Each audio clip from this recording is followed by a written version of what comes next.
The anticipation. Amazing. We are both live now on LinkedIn and on YouTube. So let me just check and see. Yes, we are live on both channels. Awesome. Thank you to everyone that's joined us either live or if you are watching this on the replay. This is not definitely a session to miss. And I want to thank Melissa for joining me today for what will be, we're almost at the end of this live series all about creating better business experiences, but this session is so powerful. It is a huge topic that I know that so many people are talking about in every single room that I'm in.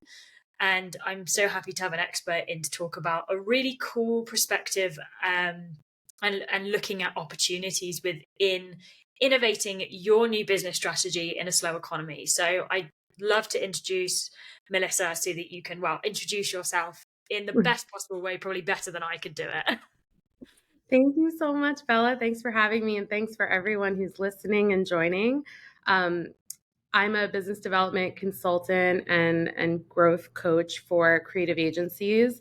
And I mainly work with agencies who are stuck in relying on referrals, which are great in some ways, but that are really looking to be proactive in terms of the business they want to go after. They want to grow and stretch into a new horizon, and they want to have more control and confidence in where their business is going and where they're getting their business from. Um, and so I've been running this consultancy for about a year and a half. And before that, spent 13 years in-house at agencies running business development. So I've pretty much seen it all from all angles, big, small, everything in between. And yeah, that's me. Amazing. I mean, you talk about this topic and you mentioned before, I think when we spoke, that you'd seen new business done agency side and it frustrated you a lot of the time. And why is that? Yeah, I think, traditional methods, and I think the traditional model for agencies has it's just not working anymore. I think margins are thin, clients' budgets are smaller. They're looking for more agility from their agency partners and innovation from their partners. And in those traditional models, it just doesn't work. It's hard to be profitable. So I very much kind of left my last agency and was seeking innovation. Like, what are agencies doing that are really interesting, and what agencies are making it work? And a lot of them are newer on the scene, and they're coming in with really interesting models, be it subscription models or collective models where they don't have a full-time team. So I've just been, diving in to find what's happening in this space.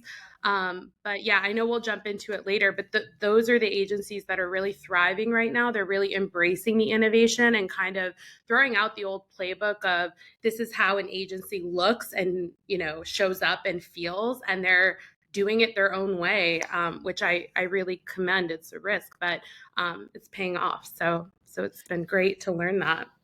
100%. I think I completely agree with you there when it comes to client experience, because you're able to support a client through, whether it's, a B2C client or a B2B client, you're able to support them through that entire customer journey, where there might Yeah. not be specific areas that you as a specialist can offer in the way that you in as deep a capacity as you'd want to, but having those Yeah. partnerships as a collective and that Yeah. hybrid remote way of working can actually be so beneficial for you to Totally. be able to strengthen the quality of what you're able to offer. Absolutely. And it feels good for the agency. Your work is better and you're delivering impact to the client versus like holding on so tight to that client relationship, because if you lose them, it's a major hit to your business, and you're just penny pinching and trying to find anywhere where you can increase budget. I just think that way of working doesn't work for clients. It's not working for agencies anymore. So yeah, I think that's what I get excited about when Good. I went into this consulting space, to be able to be exposed to all of this innovation that's happening in the space. And for creatives, to, or strategist, or whatever your skill set is, to be able to work in a way where you're able to do your best work instead of feeling confined in this box to working in a certain expected way that worked in the past but frankly just doesn't work anymore. Yeah. And how have you seen that's had an impact on pipeline and new business? Yeah, so I think, I mean, particularly this year and maybe the past couple years have just been funky for agencies. I talk to so many agencies. I would probably estimate somewhere north of 200 agencies in this year. So whether or not I'm working with them, I'm always kind of connecting with agency founders to hear what's happening in the space. And um, it's a real mix of how agencies netted out this year. Some agencies had a really strong year. Some agencies had their worst year yet. And I have so much empathy because it's really tough when you have a team to support, and you're looking to figure out how can I keep the lights on and keep things going. But I think what I have seen across the board consistently in terms of new business and the pipeline is smaller budgets, definitely less long-term planning and commitments on the client side. They're not signing on for a year Yeah. and these longer term commitments because they don't know where things are going. There's definitely a reprioritization from long term focus to short term ROI driving initiatives, and less investment in things that are kind of like, that's nice to have, but maybe not necessary in this moment.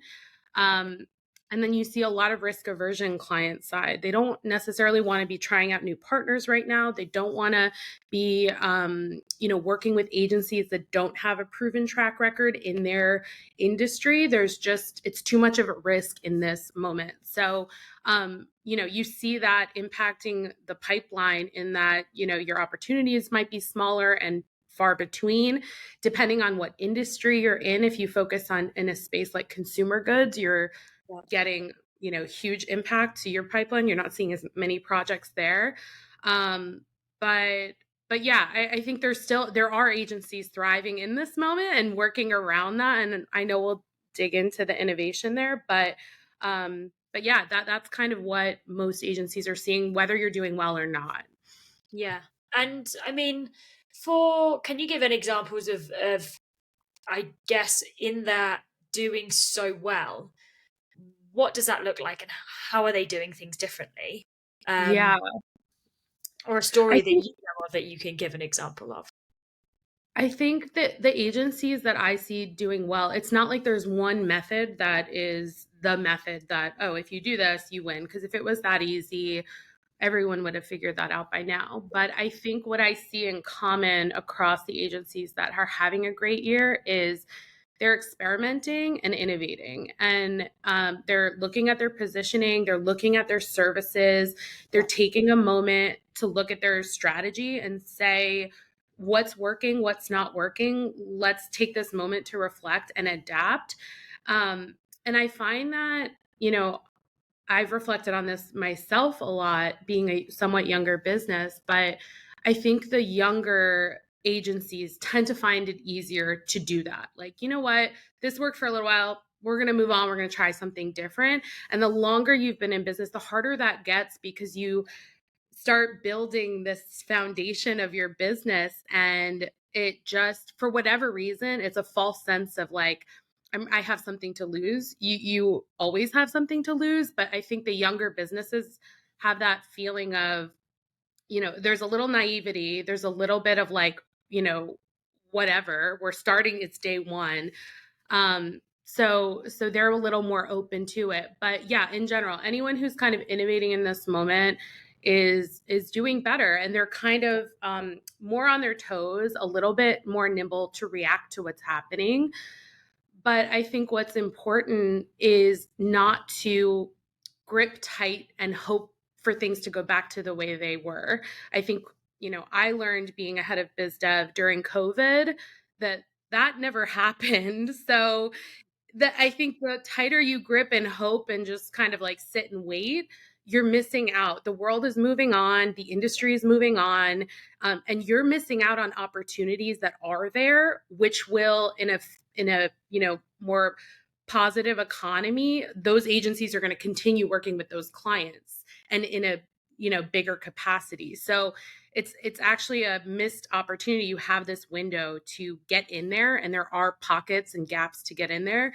But if you're not taking advantage of that and you're just waiting for things to go back, the clients will have moved on. So, um, we can definitely get into like more specifics of what I think works, but in general, that's who's winning in this economy right now, are the people innovating, the people who are willing to let go of what worked in the past and adapt to the situation at hand right now, what clients need and want.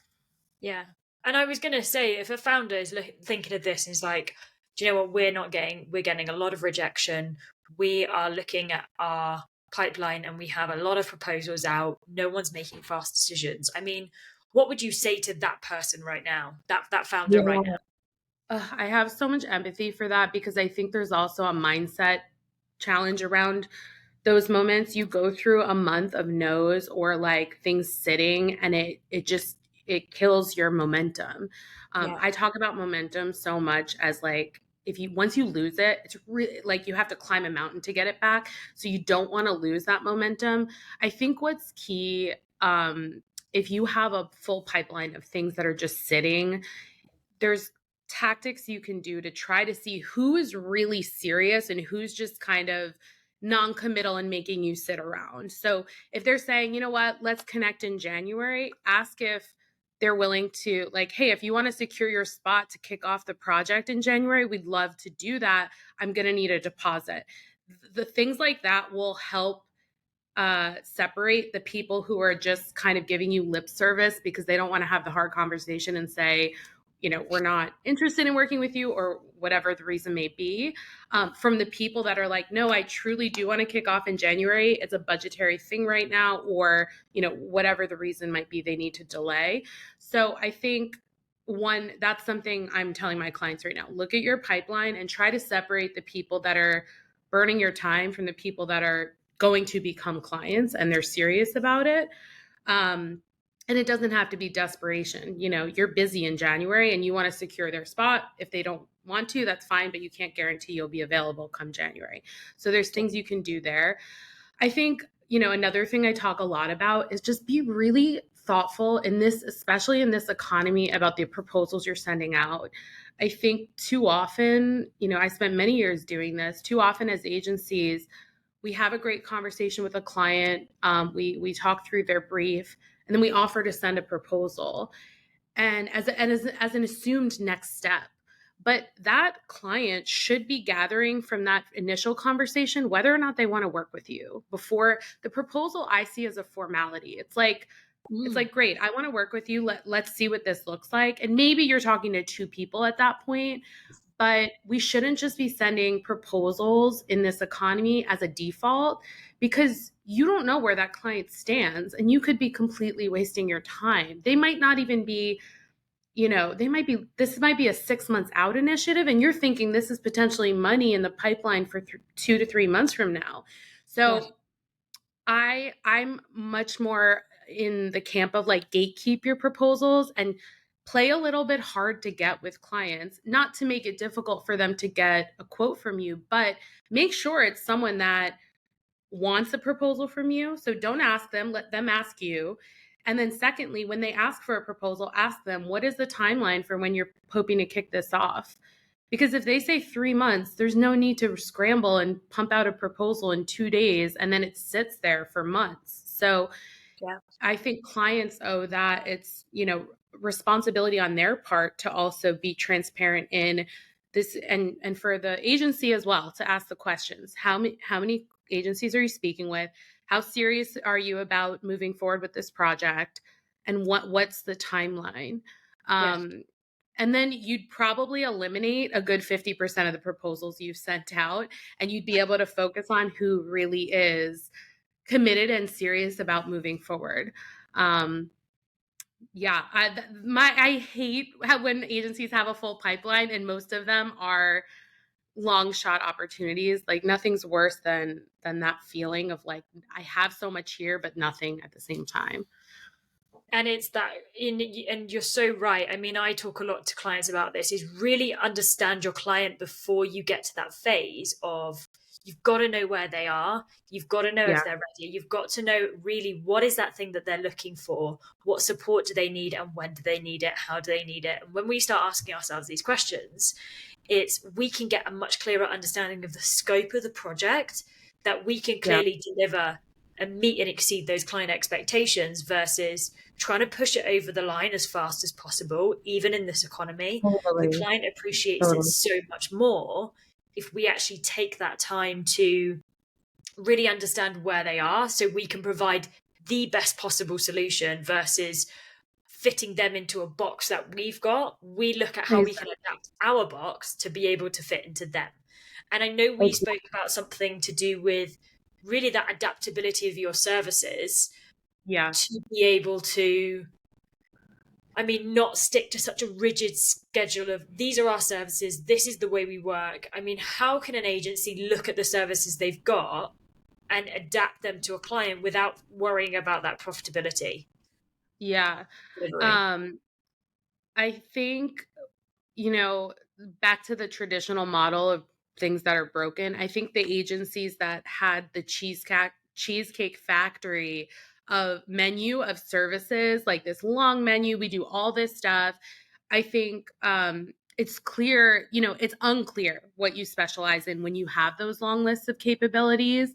And we're seeing agencies really specialize. And I think, particularly in slow economies, clients do not want agencies where they're paying overhead for like all these extra services and team members that are sitting around not doing things.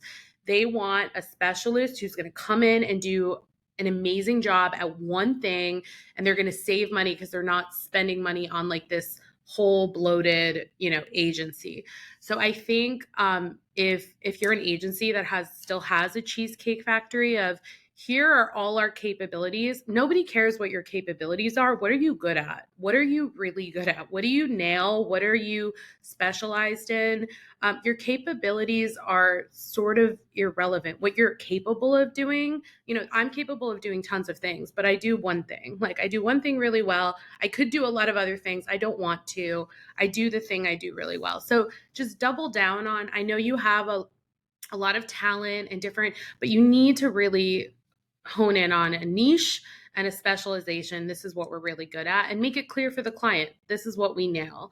Um, and then I think, there's a lot of innovation within your services. I love what you were saying, this rigidity of this is how we do things, especially the agencies that have been around for a long time. You have to look at, what do clients want right now? Maybe the way you did things and this 6-month project to come up with a positioning isn't what they need. Maybe they want a 2-day workshop to hash it out in a room. So you have to look at, and it's really about listening at the end of the day, because we can't predict what clients want, but you're talking to them. You're on the phone with them, either your existing clients or prospective clients. Listen to what they're saying they need, and then figure out, of course, if it's something that's not in your wheelhouse or a strength, I recommend you find a partner you can refer them to within your network. So it's not about being flexible in terms of what you do, but if it's in within your wheelhouse, but the format of what they're looking for is different, be open to doing that in a different way, because A, you may find it's much more profitable than the way you used to do it. And B, the client, they'll be able to move forward with that and likely engage you in other things, um, like that. So I would just say, like with services, listen to what clients are asking for and figure out, and listen to what their budget is. Figure out, how can I create a service that solves that problem within the budget they have, within the timing they're looking for. And of course, if it's not possible, I'm not recommending you create a service that you can't deliver on. Yeah. But I think there's a lot of that, like agencies holding on to, well, our positioning process is a 6-month process. Okay, but nobody's doing that right now. So you got to rework it. You have to think about, how can you best serve the client? and bring in the practices that work with what they need in some way. But we have to think differently about our services right now, because the old way, there's just not budget or time for it right now. Yeah, and you're 100% right. I mean, it's not necessarily saying to everyone, throw out the rule book, throw out the services that you offer. It's just No. saying, how can we understand the client situation? And if they're looking for something that's a lot more sped up, they're looking for something now, how can we offer them something that really hits that mark without Yeah. sacrificing our profitability, whether that's an in-person session, whether we can do that, whether we can do sprints or stints, how can we fit that format? And if there is a way to fit that format into Yeah. that, obviously when we're looking at creative services, the implementation side of it can take longer, so we do have to take that Right. into account. And there are some areas that are we know clients often have unrealistic expectations of what they're like to receive. So I think that boundary setting part of it, now I don't know Yeah. about yourself, Yes, is a totally. huge thing, even in when it comes to new business, that in times like this, I see agencies often go, well, we need the money, we need the clients, let's sacrifice all our boundaries to be able to take this client on, when actually this is so much more important than ever to reinforce what those are, so that you don't end up taking on clients that will Yes, push those and then push projects out of scope and affect your profitability even more. It's adapting, totally. but being very clear as to how that benefits them and how you can interact with that. Absolutely. I mean, yes, exactly what you're saying. Like, and I think it's not about sacrificing quality either, but Yeah, just thinking about the process differently. And I think it just requires, a pause and not a reaction to, well, this is how we do it, but just saying, this is what the client's saying they need. What is the best possible way we could deliver something we could stand behind? And also, like, obviously profit on this service, and just get creative with the way we do it. I think there's a lot of different ways to do it, whether it's a creative part of the process or the strategy part of the process. But I think in general, what clients want in this moment is more involvement, collaboration, just speeding up the whole back and forth of, like, we're going to take 3 months, we're going to write you a deck, then you're going to give us feedback. And truthfully, that doesn't work for agencies. You're usually in the red with those processes because they just go on and on and on and they don't end. So making it much more of an intensive process, short term, it drives a lot of efficiency for agencies as well. So I challenge agencies to think about, and there's so many, a range of services that have their own needs and requirements.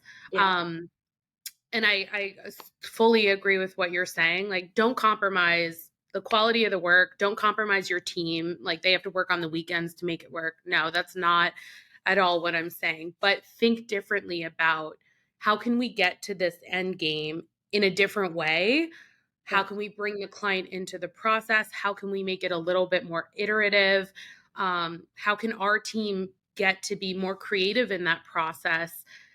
Because even when you're working on these longer timelines, often it's, the end solution is like the lowest common denominator, because you've debated everything to the point where it's just, you landed a place where it's been yeah, so debated that everyone's on board.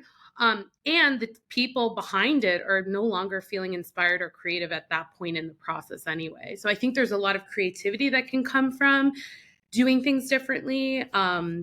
You know, new perspectives that can come in, or new ideas and ways of creating. yeah, But yeah, definitely challenging yourself to say, yes, we've done it this way, but we're in a different situation right now. Clients aren't buying that. Our pipeline's dry. We got to figure out a different way to do this and innovate around that service. yeah. And we had a conversation more recently about teams that have a lot of some Gen Z generation team members, Yeah. and we were actually having a conversation about how that's actually a huge advantage to a lot of agencies when it comes to the marketing space. I mean, tell us a bit about your perspective on that and what you're seeing. Yeah. I mean, obviously, marketing is making huge shifts, and the growth of different platforms is changing. It's hard to keep up with. But I think tapping into the people that are so native to the language of social media, it comes so second nature to them, bringing them in. And I also think there's just fresh energy that comes from Gen Z. They haven't been in the workforce for that long where they're burnt out like many of us millennials. I think they can bring new energy perspectives and they're not jaded by the way things have been done. So they, I felt like, when I came into the space, 15 years ago, like I had such a like I could change the world mentality, we can do things, this like optimism. And I think leveraging that in young talent and um that energy that they bring and their fresh way of looking at things with people that have seasoned experience and kind of have a deeper understanding of the mechanics of the space, I think is really powerful. So yeah, if you're not tapping into that energy as an agency, you're missing out. I mean, agencies are about creativity and innovation. So you should be bringing that anywhere you can Yeah. grab that. You should be bringing that into your agency. Obviously, they come with different expectations than other generations in terms of flexibility and hours and what they need from a job. So I think that's another area agencies need to think differently and be open to how can we make this work in a different way. But I don't think it's about, there's no compromises. It's just thinking about it differently. And I do think they will bring a lot of positive change in the agency space that frankly is overdue. I mean, millennials did not do well in the agency space.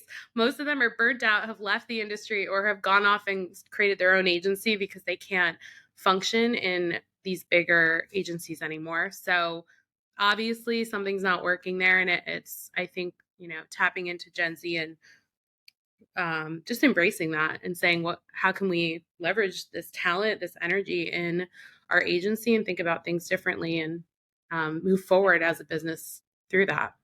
Can definitely bring some new opportunities for sure as to how we interact with clients, how we understand what they're trying to say in the digital Yeah. space. But also, it is a lot about bringing teams together throughout that new business development journey. We have the sales team, we have our marketing team, but we also have our client services team that are interacting with our existing clients every single day. So they Yeah. know, they have their finger on the pulse. I mean, for yourself, when it comes to kind of leveraging and growing, and because new business is still, we don't just have to look at our pipeline at the front end, we have our existing pipeline as well. And that is such a Yeah. missed opportunity within Yeah. agencies. A lot of people are talking about, okay, now how can we leverage our existing clients? And it's something I look at a lot, is Yeah. understanding, asking our clients questions regularly to understand where they are, potentially what those opportunities are. I mean, what's your perspective on that from a new business development from angle? Yeah. I think we shy away a lot from talking to our existing clients because we're like, oh, we don't want to rock the boat. Like we think things are good. I think it's so important to be asking tough questions and to say, how can we better serve you? Because I've had agency partners for my business where like things are not going well, and I think they know, but I have to really force a conversation there. And so I just think there's this feeling of like, I'm going to avoid it. Get in front of your clients and say, like, look, we know you're in a different situation. We want to help. We want to be the best partner we can be. How can we be proactively, you know, moving your business forward? And I think, understanding that and understanding anything that's going not well for them, Yeah, because sometimes you're not even aware. Like maybe you're changing teams on them too often and they have fatigue from that, or like understand how things are going, shore up your foundations with your existing clients. And you're totally right. I think a lot of so many agencies I talk to are so focused on the future and new, but that's exactly how you lose so much business that's in front of you. Focus on your clients. What is happening? Are there opportunities to cross sell or upsell them into other things where it's not just about the money, it's about adding more value to that client? Maybe you're doing social media with them. Can we put them also do innovation with them or whatever fits your services? Um, and or put them in a new tier of service. Maybe they've grown, seen success from working with you, and they're ready to get more hands-on with your team. So I think there's always opportunities there that agencies shy away from. Also, if you haven't increased your prices in over a year, you should. And it's time, if you've had a client for that long, it's time to say to them, hey, inflation's happening, the global economy has changed. We need, to continue to support our team that is excelling, that's talented. We need to increase our prices. As of January, this is what it's going to look like. It's just business. You don't have to make it an awkward conversation. So all of that is to say, like, there are opportunities in front of you within your current pipeline to improve things and to, grow from your existing client base. And then I think stretching out from that is, I talk about this a lot. I think when it comes to lead generation, so many agencies are focused on cold, new opportunities, but those take years to win for the most part. On average, you have like the outlier occasionally, but you have to build that relationship from scratch. So if you're looking for quick wins, short-term business, start with the people that you have existing relationships with. Yeah. That will be past clients, past leads, people who ghosted you, people you spoke with once and forgot about. Go back to that. Current followers, who's following you on social, who's participating in conversations that you are starting on social. Those are the best places to start because they're already bought into you, or they were at one point. So if you're mining for work, stop looking at like blue sky. That is going to take, that is a 18-month pipeline build. I think you need to be focusing closer in on the people that there's already a like, no trust factor with, Yeah. um, because that's who people work with, that they like, no trust. If they don't like, know, or trust you, it's an uphill battle to get there. Not that it's not achievable. You should be doing that. That's long-term planning. But if you're desperate right now, you shouldn't be looking that far ahead. You should be focused closer in. Yeah. And I mean, I've just realized the time, and I know we could go on forever about this, but if a founder is looking right now, what is one thing that they can walk away with as your biggest recommendation to say, okay, if they're struggling with their pipeline or their new business strategy, whether existing or new clients, how can they innovate and what can they take away with this to be the first steps in order to be able to innovate? Yeah, I think I'm going to kind of summarize big points we made. The first one is figure out, separate the people in your pipeline from who's real to who is lip service with like needing a commitment, signing on to January, like figure that out so you can clear out the clutter that's in your pipeline. Um, the second is innovate your services, listen to what people are asking for and they need, and try to create something that serves that purpose. The other thing I like to do is take every no that you've gotten, turn them into a yes. What offer, especially people that you had a great chemistry with and you feel excited to work with, what offer could you create to solve their core problem? Um, Make it really simple. It's not, again, about making a complicated thing. Just solve one problem, offer a solution that meets that. Um, and think about the last, thing I think that works really well is think about I call it a like, no trust offer, but like a starting point entry offer that, yes, maybe your typical service is 6 months, or if it's a retainer service, you ask for a year. Give people something shorter term that they can build like, know, and trust with you. It kind of accelerates that 18-month relationship building pipeline through an easy offer to commit to. The price point is usually kind of a no-brainer and it's a short-term thing. They can get to see if they like working with you. And then that can grow into a bigger project. So if you have a 3-phase project, maybe it's a phase 1, or if it's a retainer of 12 months, you're giving them a 2-month trial. Think about how we can break that down to Yeah. just let people try you out and make it less risk averse for them, who are feeling like, I don't want to take any risks right now. You can remove that friction. Um, and then the last thing I'll say that I touched on in the beginning is try to go back to feeling like a beginner. I think that naivety, that spirit of if it's not working, we'll throw it out. We'll try something new. Don't be afraid to do that as an agency, because that's just the spirit of the industry. We're always moving forward. We're always adapting. We're innovating. We need to be creative if you Yeah. want to be successful in this landscape. So tap into that beginning, however long ago it was, 5 years, 10 years, 20 years.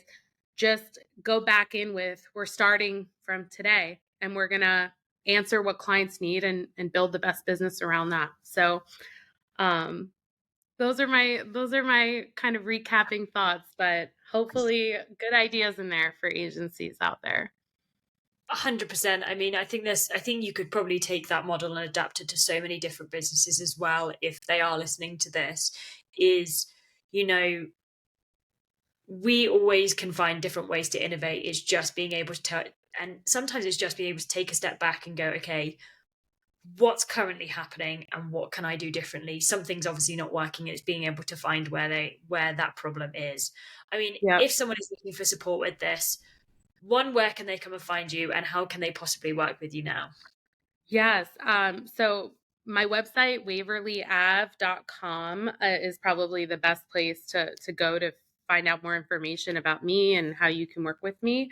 I have two main ways I work with clients. I have a small group program called the Growth Collective that I bring three agency founders together at a similar growth stage with a similar goal. And we work together for 6 months to get your business, get momentum back in, get growth back in, and help you get to a new tier.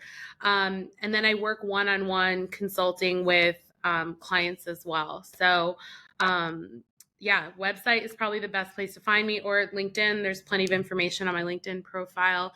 I'm always here for coffee chats, advice with any agency. So if you found this interesting and you want to chat more one-on-one, I'm always here for that. So you can email me at melissa@waverlyave.com. And yeah, that's it. Amazing. Well, thank you so much for joining me. I mean, if anyone has any questions, I am very aware that we have run over, but drop them in the chat. I'll make sure to tag Melissa. Jump on a call with her. Honestly, you won't regret it. She is amazing and just genuinely a lovely person and loves to have a good conversation. So thank you so much for joining me. And I look forward to catching up with you soon and hopefully talk to you again This was later. incredible. Thank you. And I second everything you said about me, about you. So thank you so much. Thank you, and I'll speak to you. Thank you, everyone else, for joining. And I hope anyone watching the replay, if you do have any questions, just let us know. Awesome.